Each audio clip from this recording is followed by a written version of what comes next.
Unta sa tanan so nata karon sa tithes and offering. So ang akong i-share na sa first chapter sa Kings verse 17. So taas kay siya na ako nang siyang i-paraphrase. So kana nga tayo mo ng story ni Elijah ni katong balo dito. Tapos kana pud nga tayo mong naghari ana sa Israel, ana siya sa Old Testament, naghari ana sa Israel si King Ahab. Tapos si King Ahab siya ang pinaka most corrupt, most wicked, most kanang pinakadautan nga hari nga naluklok sa Israel. Unya kana nga tayo sa tungod kay grabe ang corruption, kuan gyud kanang dihit gid kayo ang nasod sa Israel. Pero ang pinaka-worst nga sala nga nabuhat ni King Ahab is iyang giminyuan si Jezebel, which is ang prinsesa sa Sidon. Nga ang Sidon po sa pakaroon nga time sa Lebanon. So ang pag-abot ni Jezebel, dito na iniabot ang grabe nga idolatry. So, nag-uban bito ang grabe nga wrong nga political will, nga grabe corruption, tas grabe ito yung idolatry. So, mga to grabe kasuko ang Ginoo kanang nga time.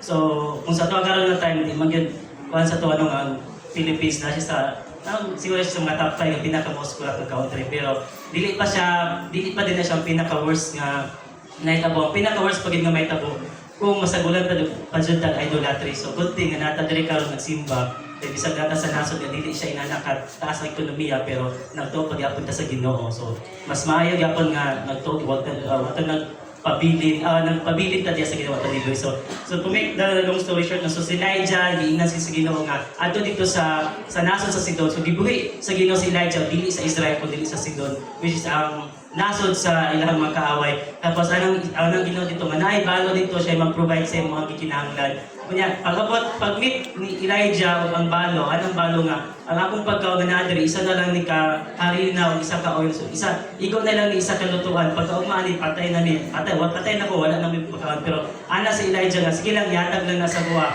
lutuin lang mo. So di lutuan sa balo si Elijah. So pagkapila ka mga adlaw nila ba yung adlaw, weeks, months. So, taga-adlaw na gina-provide ang Ginoo pag tanaw bitaw sa balo sa iyang sundanan. Naging siya perminting harina o oil. Hindi siya kakahopdad. So, inana na ang principle sa Lord sa giving is dili siya kanang subtraction. Sa diyang maghatag ta, dili na tumunaw na nakuhaan ta o nakulangan ta, kundi kuha na siya, multiplication na siya, dili na siya subtraction. Kay ang sa diyang muhatag ta, punaw na to siya nga, liso bitaw siya or seed nga atong gi-scatter, atong ikata, atong isagwag. O in due time, in perfect time, manubo na siyang mag-harvest ta.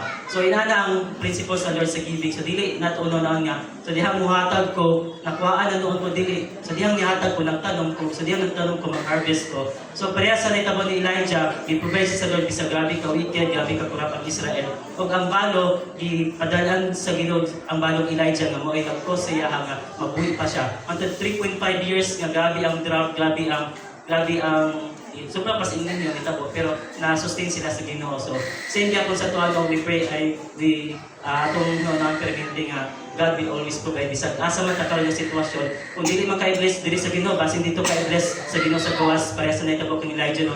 I-bless siya sa Ginoo in front sa iyang mga enemies. So, kanana sa diyang maghatag ta atong i-declare yung kini para ka lang sa Ginoo. So, let us stand atong gunitan ang atong manghalad.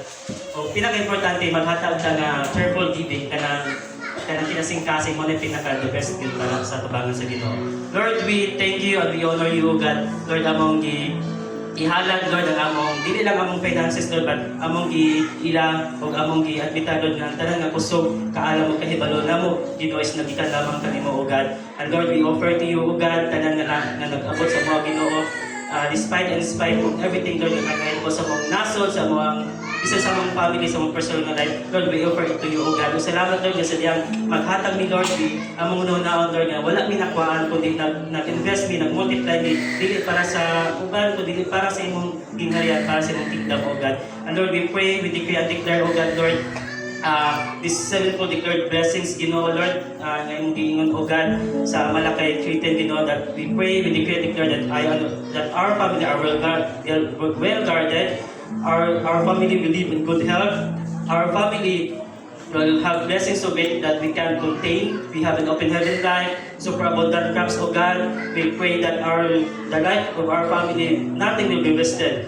and in the life of our family. And we pray, O God, that our life and the life of our families are such a delight and nations will call us blessed and prosperous. Lord, we declare to you, O God, na nasa mo is para lamang sa imong kayamayan, O God. To you all the glory, adoration, and thanksgiving. In Jesus' name, amen and amen.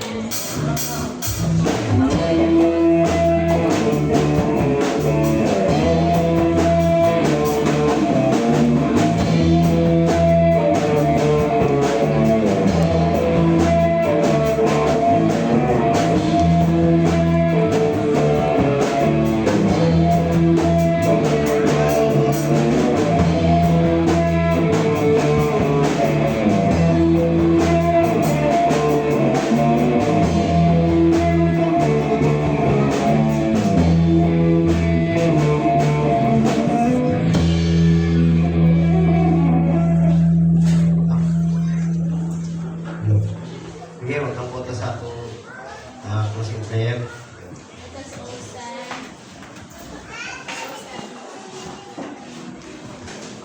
Ginoo Amahan, daghang salamat sa pag-uban nimo karong adlaw. Ginoo, wala gyud nimo migibiyaan. Salamat Ginoo sa kalampusan sa imo lang namo ginasayod ang tanan Ginoo. Ug kani nga kalampusan Ginoo ay para sa imo. Padayon mo nimo banan para kasin sa tanan na hamon sa among kinabuhi. Isa na Ginoo sa pagdisiplina sa among kinabuhi. Salamat Ginoo sa kinabuhi ni Pastor Mai na siya gamit sa pag-atong sa imong pulong. Padayon mo siya paboran sa tanang pagkabuhaton. O iyang health Ginoo o tibok niya pamilya. Kami tanan diri Ginoo, apil po ang mga pamilya.